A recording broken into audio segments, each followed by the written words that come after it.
할렐루야. 네, 지난 시간에 이어서 쉬운 성경 연구 방법론을 계속해서 이어서 보도록 하겠습니다. 오늘은 자세히 읽기에 대한 내용인데요.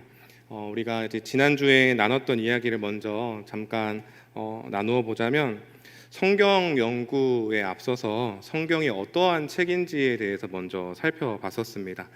성경은 하나님께서 자신을 나타내기 위하여서 사람의 언어로 친히 우리 가운데 주신 책이었고, 또 그 내용들을 살펴봤을 때 하나님 나라에 결코 들어갈 수 없는 죄인이 어떻게 그 나라 가운데로 들어갈 수 있는지, 그 구원하시는 그 하나님의 은혜를 담고 있는 책이라고 했었습니다. 따라서 성도는 반드시 성경을 연구해야 한다라고 했습니다. 왜냐하면 이 성경을 연구하는 것이 성도에게 가장 큰 특권이고, 또한 성경을 연구함으로써 우리가 주의 뜻을 알 수 있고 주의 뜻대로 순종하며 살아갈 수 있는 그러한 능력도 얻기 때문에, 이것은 성도에게 있어 성경 연구는 성도에게 있어서 특권이자 의무라고 이야기를 했었습니다. 또한 성경은 절대적인 하나님의 진리 말씀이지만 동시에 사람의 글이기 때문에 읽으면 쉽게 이해할 수 있는 책이라고 했습니다. 또한 성령께서도 우리를 이 성경 말씀을 이해할 수 있도록 도와주시기 때문에 누구든지 겸손과 순종의 마음으로 이 성경을 바라보는 자에게 하나님께서 그 성경을 밝히 이해할 수 있도록 도와주시기 때문에, 성경은 누구든지 자세히 읽기만 하면 이해할 수 있는 책이다라고 했습니다. 그래서 성경 연구를 하기에 앞서서 우리는 이와 같은 성경 말씀에 대한 믿음과, 또 우리로 지혜와 계시의 영을 주셔서 이 하나님의 뜻을 밝히 알게 하여 주시는 그 하나님에 대한 믿음이 필요하다고 했습니다. 그리고 또 어떠한 자세가 필요하다고 했냐면, 겸손과 순종의 태도가 필요하다라고 했었습니다. 이러한 겸손과 순종의 자세, 또 주님에 대한 믿음을 가지고 이 성경을 대했던 사람들이 바로 오늘 함께 읽었던 말씀에 나오는 베레아 사람들이 그러했습니다. 오늘 함께 읽었던 말씀 PPT에 나올 텐데요. 같이 다시 한번 읽어봤으면 좋겠습니다. 함께 읽어보겠습니다. 시작. 베레아에 있는 사람들은 데살로니가에 있는 사람들보다 더 너그러워서 간절한 마음으로 말씀을 받고, 이것이 그러한가 하여 날마다 성경을 상고함으로. 아멘. 베레아 사람들은 사도 바울이 전하는 말씀을 간절한 마음으로 받을 뿐만 아니라 다시 이것이 그런가 하여 날마다 성경을 상고했다라고 이야기하고 있습니다. 여기서 상고했다라는 말은요, 다른 번역본들을 살펴보면 성경을 연구하다라고 번역한 것들을 볼 수 있습니다. 즉 무엇이냐, 이 베레아 사람들은 바울이 전하는 그 설교의 메시지들을 정말 간절한 마음으로 받은 이후에 그것으로 그치지 않고, 정말 바울이 우리 가운데 말씀해 준 그 말씀이 정말 주님의 뜻인가, 하나님의 뜻인가 하여서 직접 성경을 연구해 봤다라고 이야기하고 있는 것입니다. 그렇다면 이 베레아 사람들, 사도 바울의 말을 믿지 못해서 그랬을까요? 그렇지 않습니다. 베레아 사람들의 특징을 보면 그들이 데살로니가에 있는 사람들보다 더 너그럽고 또 간절한 마음을 어떻게 했다고 나와 있죠? 말씀을 받았다라고 이야기하고 있습니다. 이 베레아 사람들, 사도 바울을 믿지 못해서 성경을 열심히 연구해 가지고 거 봐라, 하나님의 뜻이 아니지 않느냐, 이렇게 말하기 위하여서 성경을 연구한 것이 아니라 먼저 어떻게 했습니까? 이 사도 바울이 전해주는 그 모든 하나님의 말씀을 간절한 마음으로 받은 이후에 더욱더 이 성경 말씀을 날마다 연구했다, 날마다 그 말씀 안에 거하기를 힘쓰고 그 말씀대로 살아가기를 힘썼다라는 것을 알 수 있습니다. 이러한 베레아 사람들의 태도가 곧 성경을 겸손하게 또 순종하는 마음으로 마음으로 본다, 그러한 태도를 가지고 있다라고 이야기할 수 있을 것 같습니다. 이 시간 우리 사랑하는 북일의 성도님들 또한 오늘 제가 전하는 모든 말씀들을 간절한 마음으로 받고 또 일상의 생활로 돌아가셔서도 열심으로 날마다 이 하나님의 말씀과 동행하는 성도님들 되시기를 간절히 소망합니다. 그러면 간절한 마음으로 말씀을 받아주실 것을 믿고 오늘 내용으로 한번 들어가 보도록 하겠습니다. 성경 연구에서 가장 기본이 되는 것은요, 자세히 읽기입니다. 우리가 성경을 잘 이해하지 못하는 것은 많은 부분 성경을 자세히 읽지 않는 데서 오는 경우가 많습니다. 계속해서 말씀드리는 것처럼 성경은 자세히 읽기만 해도 쉽게 이해할 수 있습니다. 그래서 왜냐하면 하나님께서 우리로 알게 하시려고 성경을 주셨고 또 지금도 우리를 계속해서 성령의 도우심으로 돕고 계시기에 이런 성경의 이중적인 측면과 계속해서 우리 가운데 성령의 조명하심이 있기 때문에 따라서 쉬운 부분부터 차근차근 하나하나씩 연구해 나가다 보면 어려운 부분까지도 연구할 수 있습니다. 그렇기에 모든 성경 연구의 기초는 자세히 읽기입니다. 성경 연구의 가장 방해가 되는 것은요, 다른 어떠한 것도 아니라요, 우리가 가지고 있는 선지식입니다. 선입견입니다. 나 이거 누구 목사님한테 들었는데, 어떤 목사님이 이거 이렇다고 얘기하던데, 이렇게 이야기하면서 성경 본문을 자세히 읽기보다 그 누군가가 전해준 그 말을 더 신뢰하기 때문에 성경을 자세히 읽지 못하는 경우가 많이 있습니다. 제가 생각할 때는요, 그 목사님께서 아마도 설교를 굉장히 잘하셨던 것 같습니다. 그래서 성도님들이 그 말씀에 대하여서 그 말씀을 읽으면 그 목사님의 말씀이 딱 떠오르는 거예요. 그래서 그 목사님께서는 이 하나님의 뜻을 잘 전하셨을 텐데 그럼에도 불구하고요, 우리가 하나님의 뜻을 그분께서 잘 전해주셨다고 하더라도 그 말씀이 진리인지 아닌지는 어떻게 확인할 수 있습니까? 바로 성경을 통하여서만 그 말씀이 진리인지 아닌지를 판단할 수 있습니다. 따라서 바로 이 본문이 정말 성경 본문이 정말 그 이야기를 하는지를 상고해 봐야 하는 것이죠. 연구해 봐야 하는 것입니다. 마치 누구처럼요? 베레아 사람들처럼 말입니다. 따라서 우리는 알고 있는 본문이라고 할지라도 내게 너무나도 익숙한 말씀이라고 하더라도 날마다 새로운 본문을 대하듯이 연구해야 합니다. 제가 그림으로 아기 그림을 또 준비했는데요. 마치 아이가 처음 책을 읽는 것처럼 우리는 날마다 이 성경 말씀을 대할 때 오늘 우리 가운데 주시는 새로운 은혜, 새로운 말씀으로 대해야 하는 것이죠. 그리고 그냥 그런가 보다 이해가 되지 않는 부분을 그런가 보다 하고 넘겼던 그런 부분마다 그냥 넘어가지 않고 질문도 던져가면서 자세하게 처음 보는 본문인 것처럼 그렇게 대하는 것이 중요합니다. 이렇게 자세히 읽을 때 우리는 성경 말씀이 무엇을 이야기하는지를 파악할 수 있는 것입니다. 제가 계속해서 자세히 읽어야 된다, 계속해서 반복해서 이야기하고 있는데요.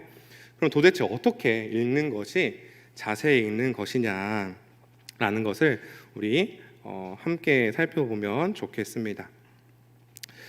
그런데 우리가 성경을 자세히 읽는다라고 했을 때 숙련된 사람이라면 성경을 자세히 읽는 법이 숙련된 사람이라면 그냥 읽어도 자세히 잘 읽어질 텐데요.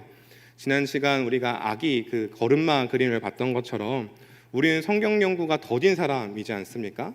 그래서 아기가 이 한 걸음 한 걸음 내딛는데 오른발 내딛고 왼팔을 뻗고 균형을 잡고 꽈당 넘어지면 다시 일어나고 하는 그러한 방법들을 많이 강구하는 것처럼 우리도 성경을 읽어 나감에 특별한 방법이 필요한 것은 아니지만 이렇게 성경을 읽어야 하나님의 뜻을 더 잘 파악할 수 있구나라는 그러한 방법을 제가 오늘 3가지 방법을 제시해 드리려고 합니다. 첫 번째는 문단 나누기라는 건데요. 넘겨보시면 함께 한번 읽어볼까요? 앞에 나와 있는 글씨 같이 한번 읽어보겠습니다. 시작. 단어의 의미는 문장을 통해서만 알 수 있고 문장은 문단과 문단으로 구성된 본문의 흐름을 통해서 알 수 있다. 뭔 얘기인가? 이게 뭔 얘기인가 싶겠지만요. 제가 예를 들어서 한번 설명해 보도록 하겠습니다. 먼저 단어의 의미는 문장을 통해서만 알 수 있다라는 걸 한번 살펴보려고 하는데요. 앞에 3가지 문장이 있습니다. 나는 배가 아프다라고 했을 때 배는 무슨 배인가요? 이렇게 몸에 달려있는 배를 이야기하죠. 나는 배를 타고 갔다. 무슨 배죠? 이 배를 탈 수는 없잖아요, 그렇죠? 바다에 떠 있는 배일 겁니다. 나는 배가 먹고 싶다. 과일 배를 얘기하겠죠. 삼겹살 배 이런 거 얘기하는 거 아닐 거 아니에요, 그렇죠?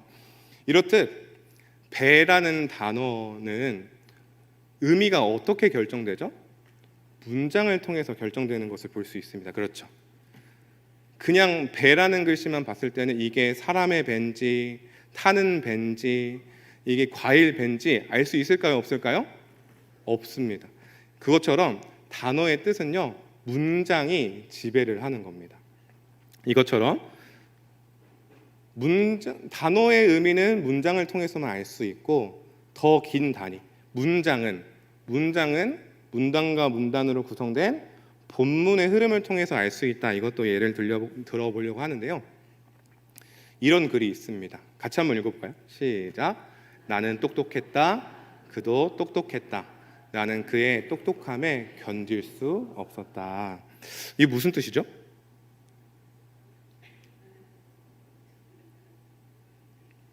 그냥 문장으로만 봐서는요, 어떤 이 상대방의 박식함을 시기하고 질투하는 듯한 이야기로 들립니다. 그렇죠? 근데 이 이야기를 둘러싸고 있는 장소가, 그 이야기의 흐름이 어디서 펼쳐지는지를 한번 보면, 이야기가 화장실에서 펼쳐졌다고 한다면 나는 똑똑했다. 그도 똑똑했다. 나는 그의 똑똑함에 견딜 수가 없었다. 이것처럼 그냥 봤을 때는, 문장으로만 봤을 때는 그 똑똑이 머리 스마트함의 그 똑똑인지, 이 소리를 똑똑하는 그 똑똑인지 알 수 있습니까? 없습니까? 없어요. 그 상황, 그 주변을 둘러싸고 있는 본문의 흐름을 알아야만 이 문장의 뜻이 명확해지고 정확해지는 것입니다. 이제 성경의 예를 들어서 한번 살펴보려고 합니다. 다들 잘 아시는 구절일 텐데요. 빌립보서 4장 13절 같이 한번 읽어볼까요? 시작. 내게 능력 주시는 자 안에서 내가 모든 것을 할 수 있느니라. 아멘. 많은 성도님들께서 좋아하시는 구절입니다. 무언가 이루어내야 하는 상황이라면 특히 더 많은 위로를 얻는 구절이기도 하지요. 고3 수험생은 이 말씀 구절을 보면서 어떤 생각을 할까요? 주님, 그 대학 갈 줄 믿습니다. 할렐루야. 이렇게 하지 않을까요? 그런데 제가 말씀드렸죠. 문장의 의미는 이 문장만으로 해석될 수 있나요? 그렇지 않습니다. 어떻게 해야 되죠? 지금까지 흘러왔던 그 이야기의 흐름들을 살펴봐야 이 문장이 어떤 것을 의미하는지 명확하게 살펴볼 수 있습니다. 4장 11절에서 13절을 전체적으로 한번 읽어보도록 하겠습니다. 함께 읽어볼까요? 시작. 내가 궁핍함으로 말하는 것이 아니니라. 어떠한 형편에든지 나는 자족하기를 배웠나니 나는 비천에 처할 줄도 알고 풍부에 처할 줄도 알아. 모든 일 곧 배부름과 배고픔과 풍부와 궁핍에도 처할 줄 아는 일체의 비결을 배웠노라. 내게 능력 주시는 자 안에서 내가 모든 것을 할 수 있느니라. 아멘. 사도 바울은 자족하기를 배웠다 이렇게 이야기하면서 나는 비천에도 처할 줄 알고 풍부에도 처할 줄 아는 일체의 비결을 배웠다라고 이야기하고 있습니다. 그러니 여기서 내게 능력 주시는 자 안에서 모든 것을 할 수 있다라는 말은요, 내가 무엇이든 가능하다라고 말하고자 하는 것이 아니라 나는 어떠한 환경에 처한다고 할지라도 나는 주님만으로 만족할 수 있는, 주님으로 충분한 그러한 세상이 감당하지 못할 능력을 가지고 있다라고 말하는 것입니다. 세상 사람들은 무언가 이루어내지 못했을 때, 대학에 떨어지고 진급에 떨어지고 뭔가 실망하고 낙심할 만한 일이 생기면 쉽게 좌절하지만 성도는 그렇지 않다라고 하는 겁니다. 따라서 내게 능력 주시는 자 안에서 내가 모든 것을 할 수 있다라는 말은 대학에 붙을 줄 믿습니다가 아니라 대학에 떨어진다 할지라도 나는 주님만으로 만족할 수 있는 능력이 있습니다라고 하는 것이 이 말씀의 본래 의미일 것입니다. 예수 그리스도께서 지금도 우리를 다스리시고 통치하고 계시니 인생의 성공과 실패가 다 주님께 있으니 어떠한 상황에도 만족하는 것이 주님이 우리 가운데 주시는 능력이라는 것입니다. 할렐루야. 이렇게 한 문장만으로는 이 문장을 다 이해할 수 없어서 이 성경의 의미를 전체적인 흐름에 따라 이해해야 하기 때문에 우리는 성경을 문단을 나눠서 그 흐름을 잡는 것입니다. 성경은요, 궁극적인 저자이신 하나님께서 만드신 책이기 때문에요, 통일성과 일관성이 있습니다. A라고 얘기했다가 B라고 이야기하는 그런 성경이 아니라는 거죠. 전체적인 흐름이 있습니다. 그래서 일반적인 강화책, 바울 서신과 같은 경우에는요, 서론, 본론, 결론의 구조를 가지고 있고요. 설화책, 이야기책, 모세오경과 같은 책들은요, 발단, 전개, 위기, 절정, 결말 이런 이야기가 가지고 있는 기본적인 틀을 가지고 있습니다. 그래서 어떻게 문단을 나누냐 했을 때 문단 나누기는요, 본문을 대개 이제 2개에서 5개의 문단으로 나누는 겁니다. 나눈 이유에는요, 그 문단을 나눈 거에 제목을 한번 붙여보는 거예요. 제목을 붙여보고, 그리고 또 이 소제목들은 서로 논리적으로 연결되고, 또 이 연결됨을 통하여 봤을 때 이 본문이 전반적으로 어떠한 흐름과 구조를 가지는지 파악할 수 있게 되어지는 것이죠.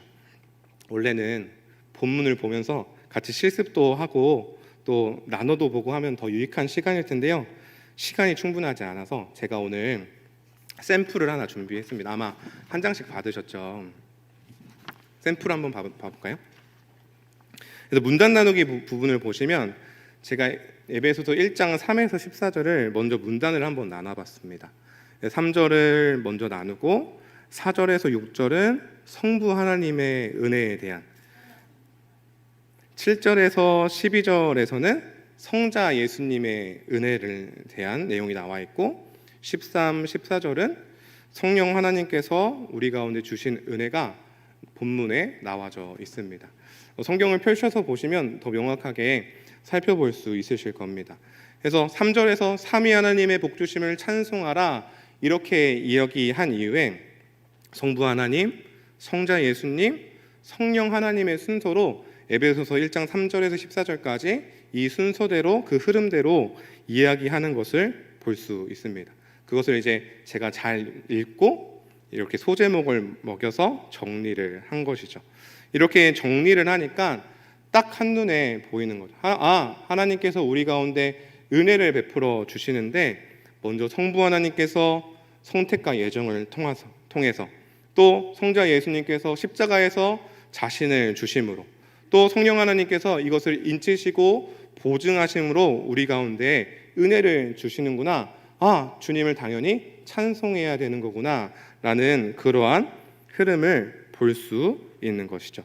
특별히 이제 성자 예수님에 대한 내용이 좀 더 다른 본문보다 더 길게 나와 있어서 더 세세하게 정리한 것을 볼 수 있습니다. 이렇게 하면 어렵겠죠. 매번 뭐 이렇게 성경 연구를 할 때 이렇게 보면 너무 좋겠지만 제가 말씀드렸던 것처럼 이렇게까지 정리하지 못한다고 하더라도 본문을 어떻게 이해해야 한다? 본문의 흐름, 전체적인 문맥 안에서 이 문단을 나눠보는 것만으로 한 구절만 이거 내가 좋아하는 본문이야 이렇게 보지 말고 전체적인 흐름 안에서 본문을 이야기할 때 더 주님께서 나에게 무엇을 말씀을 하시냐라는 것을 더 잘 파악할 수 있다 정도만 생각해 주시면 될 것 같습니다.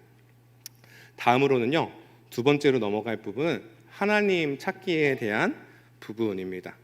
하나님 찾기는 어떤 걸 하는 거냐면요, 같이 한번 읽어볼까요? 시작. 본문에서 계시하고 있는 하나님은 어떤 분이신가를 찾아 정리하는 관찰 방법이다. 주로 하나님의 성품과 사역 두 가지를 살핀다. 네. 여기서 하나님의 성품과 사역을 이제 찾아서 정리하게 될 텐데 주의할 점은요, 본문에 나오는 내용을 정리해야 된다라는 겁니다. 우리 성도님들 하나님을 너무 잘 아셔가지고 일반적인 하나님을 그냥 이 본문을 보면서 이렇게 말할 때가 있습니다. 하나님은 전능하신 분입니다 라는 말은 맞는 말인가요? 틀린 말인가요? 맞는 말이죠. 근데 모든 말씀에서 전능하신 하나님이 드러날까요? 그렇지는 않습니다. 하나님은 사랑의 하나님이십니다 라는 말 또한 맞는 말입니까? 틀린 말입니까? 맞는 말이지만 우리가 연구하는 본문에서 드러나지 않을 수도 있습니다. 막 심판을 내리시고 계시는데, 블레셋을 막 심판하시는데 하나님 사랑의 하나님 이렇게 이야기하면 조금 이제 말이 맞지 않잖아요, 그렇죠? 거기서는 이제 공의의 하나님을 찾아야 되겠죠. 이런 것처럼 하나님을 찾을 때 내가 아는 하나님은 잠시 내려놓고 성경 본문에서 어떠한 하나님을 이야기하고 있는가를 찾아보는 것이 이 하나님 찾기입니다. 왜 우리는 이것을 해야 되는가? 왜 하나님을 성경 본문에서 억지로 찾아봐야 되는가 했을 때는요, 성경의 목적 자체가 하나님이 어떠한 분이신지 우리 가운데 알려주고 또 어떠한 하나님인지 우리가 알았다면 그 하나님을 따라서 그 은혜의 하나님을 따라 반응하도록 알려주는 책이 바로 성경이기 때문에 하나님 찾기는 이 성경 본문을 이해하는데 굉장히 중요한 역할을 차지합니다. 우리는 일반적으로요, 인간 중심적인 접근을 할 때가 많이 있습니다. 우리는 율법주의적인 접근을 할 때가 많아요. 이렇게 A를 지키면 B 복을 주시고 C를 지키면 D 복을 주시고 해서 이런 공로를 따지기를 좋아하는 사람들인데요, 성경은 그런 식으로 적혀져 있지 않습니다. 성경은 언제나 하나님의 은혜를 제시한 이후에 우리가 이러한 은혜를 받은 자인이 감사함으로 마땅히 그것을 해야 한다라고 말하고 있습니다. 우리 출애굽기 20장 22절 말씀을 같이 한번 읽어보도록 하겠습니다. 시작. 나는 너를 애굽 땅 종되었던 집에서 인도하여 낸 내 하나님 여호와니라. 아멘. 출애굽기 20장에는 어떤 내용이 나오는지 아시나요? 출애굽기 20장에는 무슨 내용이 있죠? 우리 성도님들 잘 아시는 십계명에 대한 내용이 있습니다.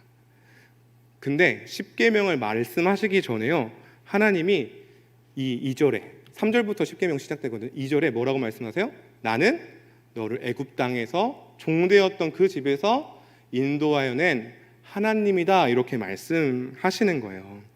그래서 우리가 보기에 십계명은요, 이 모든 내용을 지키지 않으면 지옥에 가는 것이 아니라 누구에게 주신 명령인 거죠? 이미 구원받은 성도가 하나님께 감사하여서 지키는 율법이라는 거예요. 죄의 종이었던 성도가 이제는 하나님께 속한 의의 종이 되어서 하나님의 백성으로서 어떻게 살아가야 되는지를 말씀해 주시는 것이 바로 뭐예요? 십계명이라는 거예요. 근데 우리는 인간주의식적으로 볼 때가 너무나도 많아요. 율법주의적으로 십계명을 대할 때가 너무나도 많아요. 나 살인하지 말라 했는데 나 형제를 미워했어. 하나님 나 미워하겠다. 이게 아니라요, 나는 너를 구원한 여호와니라.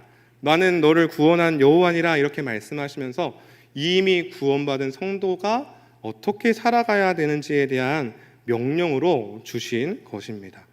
이렇듯 우리는 어떤 우리의 행위보다 하나님의 은혜를 먼저 생각하게 될 때요, 하나님께서 말씀하시는 그 모든 말씀이 다 은혜 아래에 있고, 설령 내가 지키기 정말 어려울 것 같아 보이는 그 명령 같아 보이는 것조차, 나를 정말 힘들게 하시려고 주신 것 같은 이 명령조차 하나님의 은혜 가운데 있고, 하나님의 은혜 가운데 우리가 거할 때 가능하다, 지킬 수 있다라는 것을 우리가 믿어야 될 줄 믿습니다. 따라서 십계명은 지키기 어려운 명령이 아니라 우리를 하나님 백성과 같이 살게 하시려는 주님의 은혜인 것이지요. 우리 요한복음 15장 5절 말씀도 같이 한번 읽어보겠습니다. 시작.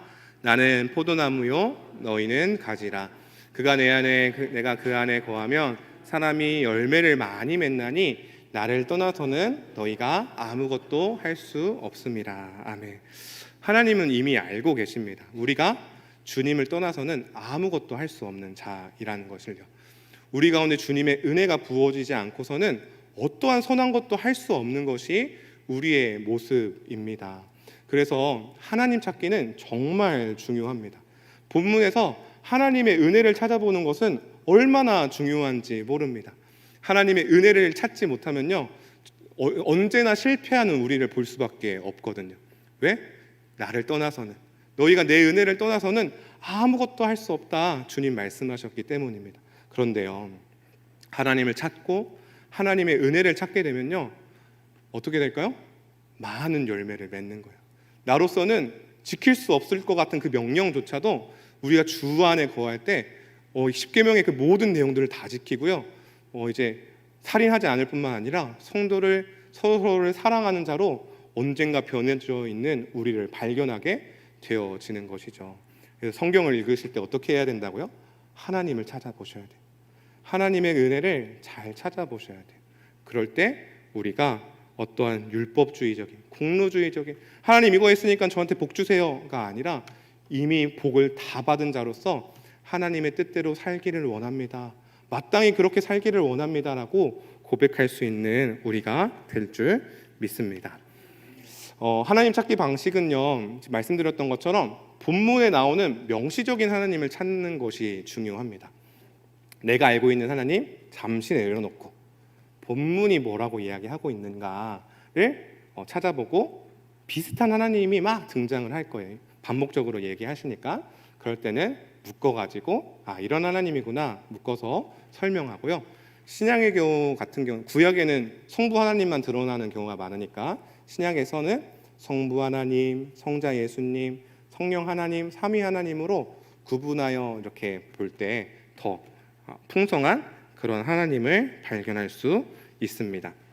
샘플 한번 보시면요, 엄청 많이 나오거든요. 사실 엄청 많이 나오는데 제가 이제 짤막하게 묶어서 몇 개로만 정리한 겁니다. 같이 한번 읽어볼까요? 샘플 1번 시작. 그 뜻에 따라 예정과 선택을 통해 우리를 아들 삼아 구원하시는 성부 하나님. 2번 십자가의 죽으심으로 우리 죄를 사하신 성자 예수님. 3번 그 뜻의 비밀, 즉 그 경륜을 알리시기 위해 지혜와 총명을 주신 성부 하나님. 4번 믿을 때 인치시고 보증하신 성령 하나님. 에베소서 1장 3에서 14절에 우리를 향한 그 하나님의 구원이 얼마만큼 풍성한지, 성부 하나님, 성자 예수님, 성령 하나님께서 다 협력하여서 우리를 구원하기 위해서 얼마만큼 우리 가운데 큰 은혜를 베풀어 주셨는지 이 하나님 찾기를 통하여서 살펴볼 수 있는 것이죠. 사실 문단 나누기 할 때 많이 나왔던 내용입니다. 그래서 이렇게 문단 나누기 할 때도 하나님 은혜도 발견하고, 하나님 찾기 할 때도 또 비슷한 내용을 발견하게 되면요, 왜 똑같은 내용 반복되지? 이렇게 생각할 게 아니라 나 성경 잘 읽고 있구나, 잘 파악하고 있구나, 그렇게 생각하시면 됩니다. 마지막으로 강조점 찾기입니다. 같이 한번 읽어볼게요. 시작. 강조점 찾기는 저자가 본문에서 강조하는 말을 이해하려는 것이다.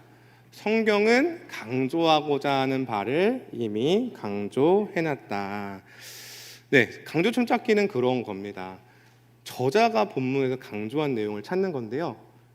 내가 힘주어서 이야기하거나 억지로 찾아내려고 어떤 강조점을 찾아내는 게 아니라 이미 강조한 내용을 찾아 발견하는 것이 강조점 찾기라고 할 수 있을 것 같습니다.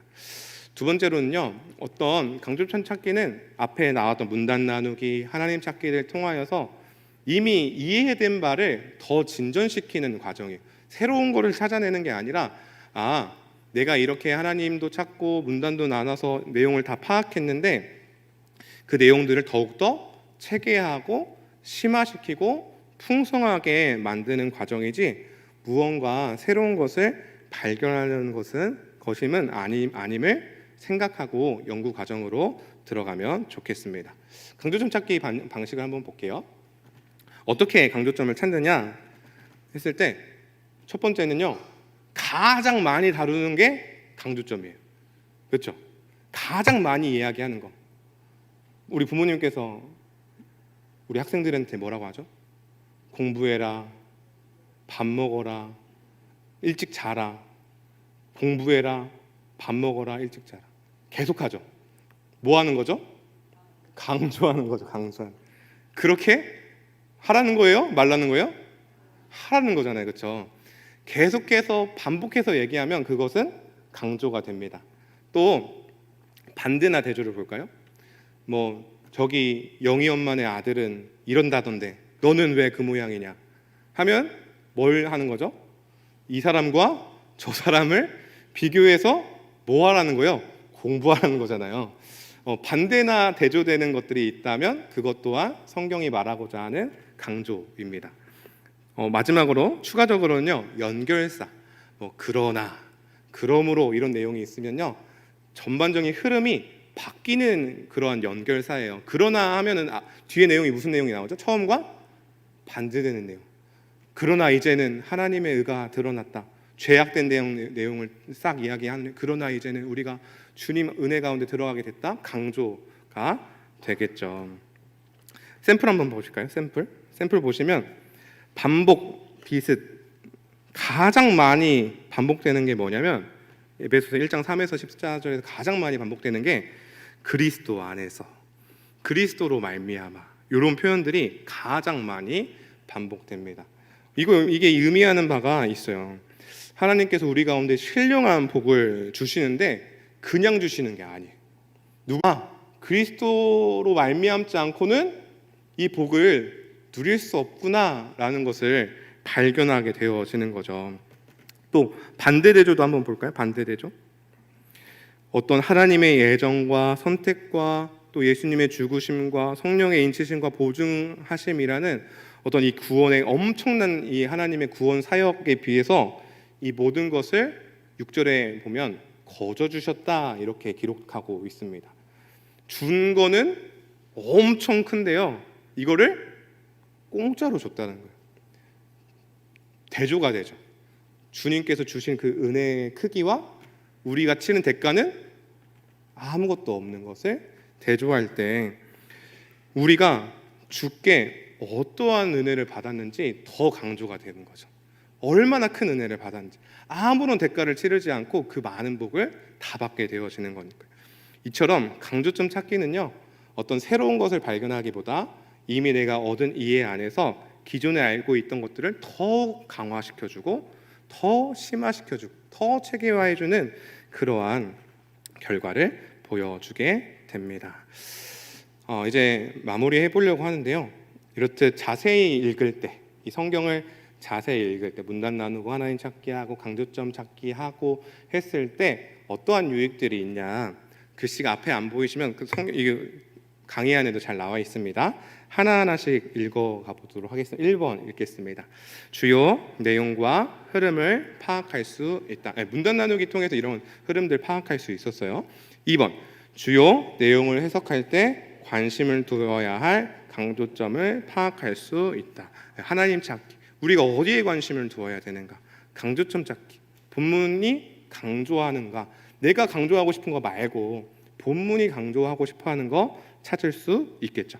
3번 본문을 해석을 위한 중요 개념이나 신학적 주제를 확인할 수 있다. 이건 이제 질문을 통해서 할 수 있을 것 같습니다. 4번 논리적으로 혹은 문법적으로 자연스럽지 않은 부분을 파악할 수 있다. 5번째 본문을 마치 처음 대하듯이 새롭게 읽으면서 새로운 이해로 전진할 수 있다. 그렇겠죠. 이렇게 읽어본 적이 단 한 번도 없기 때문에 이렇게 새로운 방법들을 통하여서 본문을 대하게 될 때 이게 이런 말씀이었어? 이렇게까지 우리 가운데 복을 주시는구나 라는 그러한 것들도 찾아볼 수 있게 되겠죠. 말씀을 맺겠습니다. 이제 묵상과 적용인데요. 현재 또는 과거에 성경 연구는 어렵다라는 생각을 해보신 적이 있습니까? 그렇다면 그 이유는 무엇일까요? 성경은 왜 어려울까요?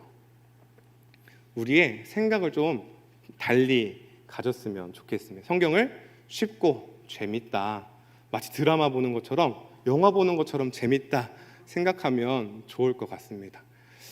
성경이 어렵다, 지루하다 이런 생각은요, 제 생각에는 사탄이 주는 생각인 것 같아요. 어려워, 못 보겠어. 그러면 어떻게 돼요? 더 하나님과 점점 멀어지는 거잖아요, 그렇죠? 하나님이 주시는 생각은 뭘까요? 성경 재밌다. 어려운 내용 나와.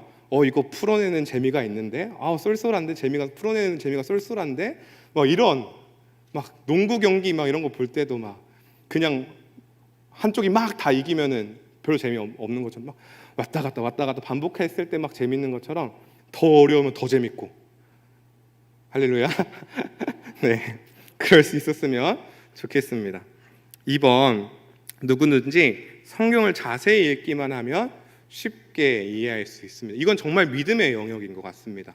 쉽게 이해할 수 있다는 것을 믿으면 좋을 것 같아요. 그럼에도 불구하고 여전히 성경이 어렵다라고 생각된다면 고쳐야 할 나의 생각, 누굴 고쳐야 돼요? 나를 고쳐야 된다. 성경을 고칠 수는 없어요. 이미 주어진 거 다 주어졌기 때문에 성경의 이중적인 측면을 늘 생각하시고, 하나님의 절대 진리기에 내가 다 깨달을 수 없지만 나 이해하라고 한국어로 번역해 주신 이 성경책, 나 보라고 이 책 주님께서 주셨다는 걸 믿고, 또 나는 지식이 없고 우매하지만 성령께서 지금도 우리를 도우시기에 깨달을 수 있다 없다? 있다라고 우리가 믿고 나아갈 수 있었으면 좋겠습니다. 네, 마지막 자세히 읽기의 3가지 방법, 어떤 거 있었죠? 첫 번째 문단 나누기, 두 번째 하나님 찾기, 세 번째 강조점 찾기. 첫 번째 문단 나누기를 통해서는 내가 좋아하는 어떤 한 구절 이렇게 이해하는 게 아니라 전체적인 말씀의 흐름 가운데서 이 문장을 이해할 수 있도록 도와준다고 했습니다. 하나님 찾기는 율법주의적인 나의 생각, 어떤 것을 함으로써 이 공로를 얻고자 하는 나의 이 못된 생각, 나 중심적으로 성경을 보려고 하는 이 못된 생각을 하나님 중심으로, 하나님의 은혜 중심으로 바꿔주는 것이 이 하나님 찾기를 통해서 얻는 유익이라고 했습니다.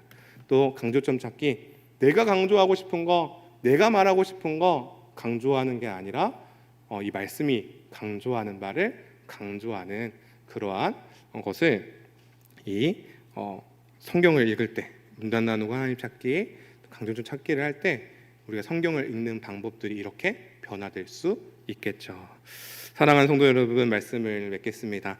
베레아 사람들과 같이 말씀을 사모함으로 받고, 설교 말씀도 잘 받고 집으로 돌아가셔서 어떻게 해요?